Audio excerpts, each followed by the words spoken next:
ሰላም ሰላም የናይል አካዳሚ ቤተሰቦች እንዴት አላችሁ? ባላችሁበት ሰላማችሁ ይብዛ።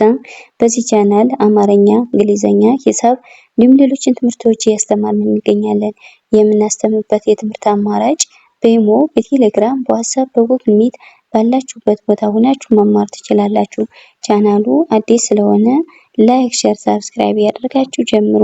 ለዛሬ ትምህርት ይዤላችሁ የመጣ የአማርኛ ፊደላትን ቃላት ምስረታ የቃላት ምስረታ ስንል እንዴት እንመሰርታለን የሚሉትን አንድ ባንድ አሳያችኋለሁ ማለት ነው። እዚህ ጋር እንደምታዩት እቺ ምን ትላለች?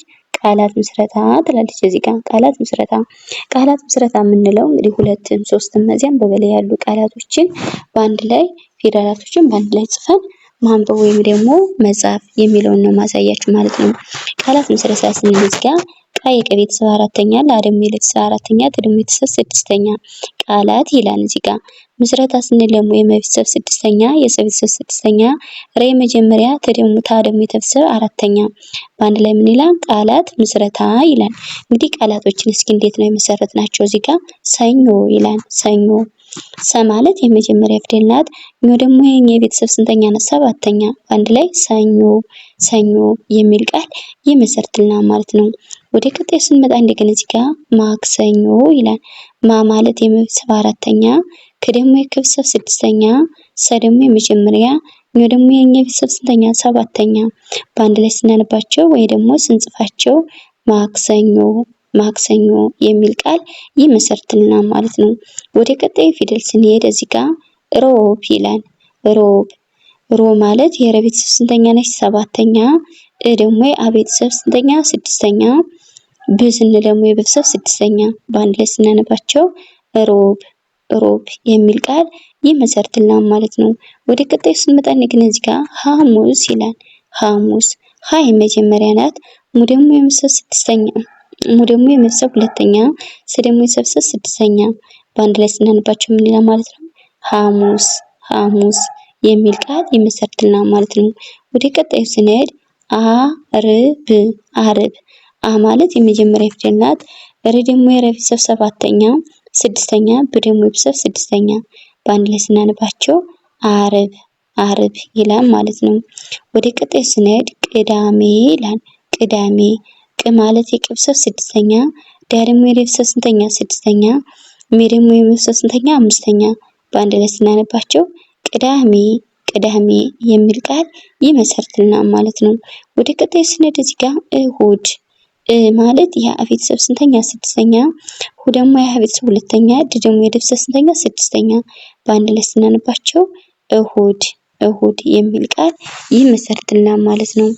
ኦኬ ወደ ቀጣይ ፊደል ስንመጣ እዚህ ጋር የካቲት ይላል። የካቲት ይህ ማለት የቤተሰብ ስድስተኛ ናት። ከ ደግሞ የቤተሰብ አራተኛ፣ ቴ ደግሞ የቤተሰብ ሶስተኛ፣ ታ ደግሞ የቤተሰብ ስድስተኛ። በአንድ ላይ ስናነበው ምን ይላል? የካቲት የካቲት የሚል ቃል ይመሰርትልናል ማለት ነው። ወደ ቀጣይ ስንመጣ እዚህ ጋር መጋቢት ይላል። መጋቢት መ የመጀመሪያ፣ ጋ ደግሞ የቤተሰብ አራተኛ፣ ቢ ደግሞ የቤተሰብ ስንተኛ? ሶስተኛ፣ ተ ደግሞ የቤተሰብ ስድስተኛ። በአንድ ላይ ስናነባቸው መጋቢት መጋቢት የሚል ቃል ይመሰርትልናል ማለት ነው።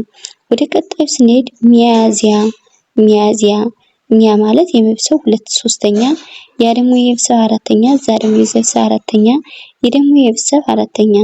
በአንድ ላይ ስናነባቸው ሚያዚያ ሚያዚያ የሚል ቃል ይመሰርትልናል ማለት ነው። ወደ ቀጣይ ስንሄድ ግንቦት ይላል። ግንቦት ግ ማለት የቤተሰብ ስድስተኛ ናት። ነ ደግሞ የቤተሰብ ስድስተኛ፣ ባ ደግሞ የቤተሰብ ሰባተኛ፣ ት ደግሞ የቤተሰብ ስድስተኛ። በአንድ ላይ ስናነባቸው ምን ይላል? ግንቦት ግንቦት የሚል ቃል ይመሰርትልናል ማለት ነው። ወደ ቀጣይ ስንመጣ እዚህ ጋር እንግዲህ እንደማሳያችሁ ሰኔ ይላል። ሰኔ ሰ የመጀመሪያ፣ ኔ ደግሞ የቤተሰብ ስንተኛ ናት? አምስተኛ። በአንድ ላይ ሰኔ ሰኔ ይላል ማለት ነው። ወደ ቀጣይ ስንሄድ ሐምሌ ሐምሌ ሀ የመጀመሪያ፣ ም ደግሞ የቤተሰብ ስድስተኛ፣ ሌ ደግሞ የቤተሰብ ስንተኛ? አምስተኛ። በአንድ ላይ ሐምሌ ሐምሌ የሚል ቃል ይመሰርትልናል ማለት ነው። ነሐሴ ይላል። ና ማለት የቤተሰብ አራተኛ ናት። ሀ የመጀመሪያ፣ ሴ ደግሞ የቤተሰብ ስንተኛ? አምስተኛ። በአንድ ላይ ስናነባቸው ነሐሴ ነሐሴ የሚል ቃል ይመሰርትልናል ማለት ነው። ኦኬ እንግዲህ እንዳያችሁት ቃላቶችን እንዴት ነው የምንመሰርተው የሚሉትን ያሳየኋችሁ። ያው ቃላት ስንመሰርት 2ም 3ም ከዛም በላይ ያሉትን ነው መስርቼ ይዤላችሁ የመጣሁ የነበረ። ለዛሬ ቪዲዮ ይዤላችሁ የቀረበው ይሄን ይመስላል። በሌላ ቪዲዮ እስከምንገናኝ ሰላም ሁኑ። ሰላም